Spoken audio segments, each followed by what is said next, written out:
కొన్ని రకాల జబ్బుల్లో పైకి ఎలాంటి లక్షణాలు కనిపించు, కానీ లోపల నష్టం జరిగిపోతూ ఉంటుంది. హైడ్రోనెఫ్రోసిస్ అలాంటిదే. వాడుకలో కిడ్నీ వాపుగా పిలిచే ఈ జబ్బు ఎక్కువగా పిల్లల్లో కనిపిస్తుంటుంది. చాలా సందర్భాల్లో పుట్టుకతోటే వస్తుంటుంది.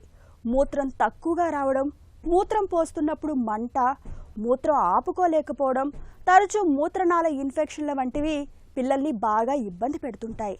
పిల్లల్లో కిడ్నీ వాపును తెచ్చిపెట్టే కారణాలు, వాటికి పరిష్కార మార్గాల గురించి డాక్టర్ని అడిగి ఇప్పుడు తెలుసుకుందాం.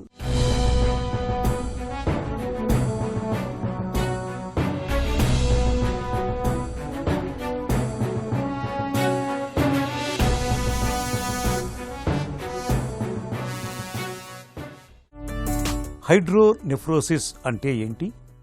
సో కిడ్నీలో వచ్చే వాపుని హైడ్రోనెఫ్రోసిస్ అంటాం. ఈ మధ్య మనకు ఈ ప్రెగ్నెన్సీ టైంలో చేసే స్కాన్స్ చాలా పెరిగాయి. ఇంతకుముందు అంత స్క్రీనింగ్ ఉండేది కాదు. ఇప్పుడు బాగా పెరగడం వల్ల చాలా స్కాన్స్లో మనము తల్లి గర్భం ఉన్న బేబీ కిడ్నీలో వాపుని మనం డిటెక్ట్ చేస్తున్నాం. దీన్ని యాంటీనేటల్ హైడ్రోనెఫ్రోసిస్ అంటాం. అంటే ప్రెగ్నెన్సీ టైంలో గుర్తించబడ్డ హైడ్రోనెఫ్రోసిస్. సో ఎప్పుడైతే ఈ డయాగ్నోసిస్ మనము యాంటీనేటల్ స్కాన్లో చేస్తామో పేరెంట్స్ అడిగే ఫస్ట్ క్వశ్చన్ ఏంటంటే, మరి మేము ప్రెగ్నెన్సీ కంటిన్యూ చేయాలా వద్దా అని. చూడండి, యాంటీనేటల్ హైడ్రోనెఫ్రోసిస్లో 85% బేబీ పుట్టే సమయానికి అదే సెటిల్ అయిపోతాయి. ఒక 15% మాత్రమే బేబీ పుట్టిన తర్వాత కూడా ఉంటాయి. అందులో కూడా ఒకటో రెండో కొద్ది ఇబ్బందిగా ఉంటాయి. మిగతావన్నీ మేనేజ్ చేసే కండిషన్స్. సో హైడ్రోనెఫ్రోసిస్ కోసం మనం ప్రెగ్నెన్సీ డిస్కంటిన్యూ చేయడం అనేది కరెక్ట్ కాదు. రెండో క్వశ్చన్ ఏం అడుగుతారు, సార్ మొదటి స్కాన్లో వాపు ఉందని చెప్పారు, రెండో స్కాన్లో వాపు పెరిగిందని చెప్పారు, మరి మేమేమన్నా అర్లీగా డెలివరీ చేసుకోవాలని కూడా అడుగుతుంటారు. చూడండి, హైడ్రోనెఫ్రోసిస్ కోసం అర్లీ డెలివరీ అనేది మేము ఎంకరేజ్ చేయం. ఎందుకంటే అర్లీ డెలివరీ వల్ల మనకు ప్రీటర్మ్ బేబీ పుడుతుంది. అంటే నెలలు నిండని బేబీ పుడుతుంది. సో నెలలు నిండకుండా పుట్టిన బేబీకి ఇతరత్ర ప్రాబ్లమ్స్ చాలా ఉంటాయి. హైడ్రోనెఫ్రోసిస్ అనేది చాలా స్లో కండిషన్. సో అంత ఈజీగా రీనల్ డ్యామేజ్ అనేది, కిడ్నీ డ్యామేజ్ అనేది జరగదు.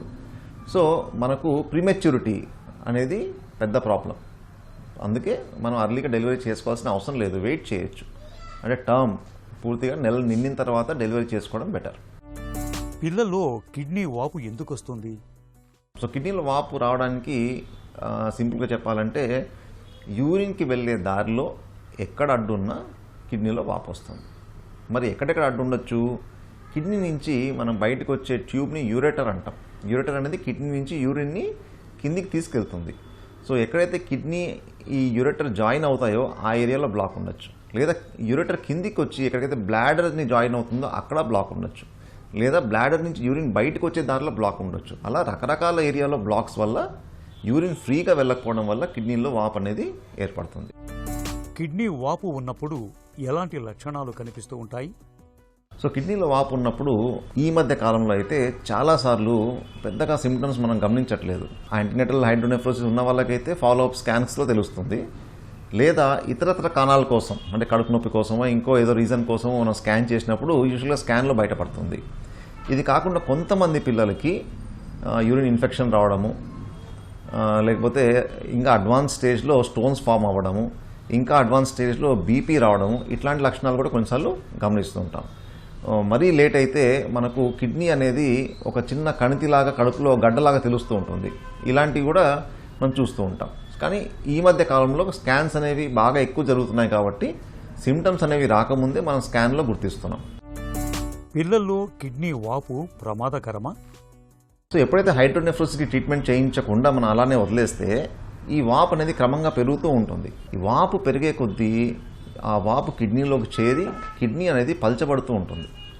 కిడ్నీ పల్చబడే కొద్దీ కిడ్నీ యొక్క ఫంక్షన్ అనేది తగ్గుతూ ఉంటుంది. సో ఒక స్టేజ్లో మనం దీన్ని ట్రీట్మెంట్ చేయకపోతే కిడ్నీ పూర్తిగా పాడైపోయే అవకాశం ఉంటుంది. కిడ్నీ వాపు విషయంలో ఎలాంటి పరీక్షలు చేస్తారు? హైడ్రోనెఫ్రోసిస్ సమస్య ఆల్రెడీ మనకు ప్రెగ్నెన్సీ టైంలో చేసిన స్కాన్స్లో తెలిసి ఉంటే దాని ఫాలోఅప్ మనము అల్ట్రాసౌండ్ స్కాన్ ద్వారా చేసుకుంటాం. లేదా కొన్నిసార్లు వేరే కారణాల చేత మనకు తెలిసినా కూడా ఫాలోఅప్ వచ్చేసి అల్ట్రాసౌండ్ స్కాన్లో చేసుకుంటాం.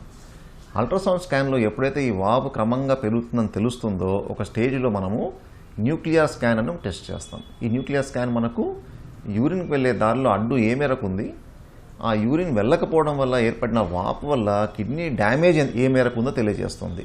ఎప్పుడైతే కిడ్నీ డ్యామేజ్ మనకు ఎక్కువగా ఉంటుందో మనం వెంటనే సర్జరీ సజెస్ట్ చేస్తాం. సో ఇవి కామన్గా మనం చేసే ఇన్వెస్టిగేషన్స్. పిల్లల్లో కిడ్నీ వాపు ఉన్నప్పుడు చికిత్స ఎలా ఉంటుంది? సో హైడ్రోనెఫ్రోసిస్ యొక్క ట్రీట్మెంట్ గురించి డిస్కస్ చేయాలంటే దాని హైడ్రోనెఫ్రోసిస్ కలగజేసిన కారణం బట్టి ఉంటుంది. సో ఆ కారణాన్ని మనం ట్రీట్ చేస్తే హైడ్రోనెఫ్రోసిస్ ఆటోమేటిక్గా సెటిల్ అయిపోతుంది. సపోజ్ మనకు యూరిన్కి వెళ్ళే దారిలో అడ్డు అనుకున్నాం, కిడ్నీ దగ్గరలో ఉందనుకుని దాన్ని PUJ అబ్స్ట్రక్షన్ అంటాం. ఇది సర్జరీతో నయం చేసుకోవచ్చు. ఇప్పుడు కిందికి వచ్చే కొద్దీ మనకు ఎక్కడైతే యూరెటర్ వచ్చి బ్లాడర్లోకి ఎంటీ అవుతుందో అక్కడ ఉన్న అబ్స్ట్రక్షన్ని VUJ అబ్స్ట్రక్షన్ అంటాం. VUJ అబ్స్ట్రక్షన్లో కొన్ని రకాల వయసు పెరిగే కొద్దీ అవే సెటిల్ అయిపోతాయి. కొన్నిసార్లు మనం ఆపరేషన్ చేయాల్సి వస్తుంది.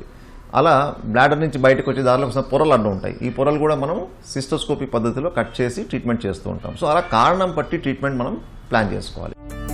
పిల్లల్లో కిడ్నీ వాపును నివారించవచ్చా? సో కిడ్నీ వాపుని మనం యాసచ్గా ప్రివెంట్ చేయలేమండి. ఎందుకంటే అది ఎందుకు వస్తుంది, ఎలా వస్తుంది అనే కారణాలు ఇంకా మనకు క్లియర్గా తెలియదు. కానీ ఎప్పుడైతే మనకు కిడ్నీ వాపు సమస్య ఉందని తెలిసిందో మనం చేయగలిగిన ఫస్ట్ థింగ్ ఈజ్ ఫాలోఅప్. మనం ఖచ్చితంగా అల్ట్రాసౌండ్ స్కాన్లో ఫాలోఅప్ చేసుకుంటూ ఉండాలి. చాలామందికి ఒక అపోహ ఉంటుంది, ప్రెగ్నెన్సీ టైంలో కిడ్నీ వాపు వచ్చినప్పుడు చాలామంది ఏం చెప్తారు, బేబీ పుట్టిన తర్వాత యూరిన్ పాస్ చేస్తే ఆ వాపు తగ్గిపోతుందని చెప్తుంటారు. అలా జరగదండి. సో దాన్ని మనం అల్ట్రాసౌండ్తో ఫాలోఅప్ చేసుకొని చూసుకుంటూ ఉండాలి. చాలామంది ఈ విషయం తెలియక యూరిన్ పాస్ చేస్తే తగ్గిపోతుందని దాన్ని అలానే పెండింగ్ ఉంచి తీరా కిడ్నీ మొత్తం పాడైపోయిన తర్వాత వస్తారు. సో అలాంటి పనులు చేయకూడదు. మనకు తెలిసినప్పుడు దాన్ని మనం పద్ధతిగా ఫాలోఅప్ చేసుకోవాలి. హైడ్రోనెఫ్రోసిస్ అనేది నిశ్శబ్దంగా కిడ్నీలను కబళిస్తుంది. పిల్లలు మూత్ర విసర్జనలో ఇబ్బందులు ఎదుర్కొంటున్నప్పుడు ఆలస్యం చేయకుండా తగిన పరీక్షలు చేయించాలి. కిడ్నీ వాపును సకాలంలో గుర్తిస్తే తేలిగ్గానే చికిత్స చేయొచ్చు.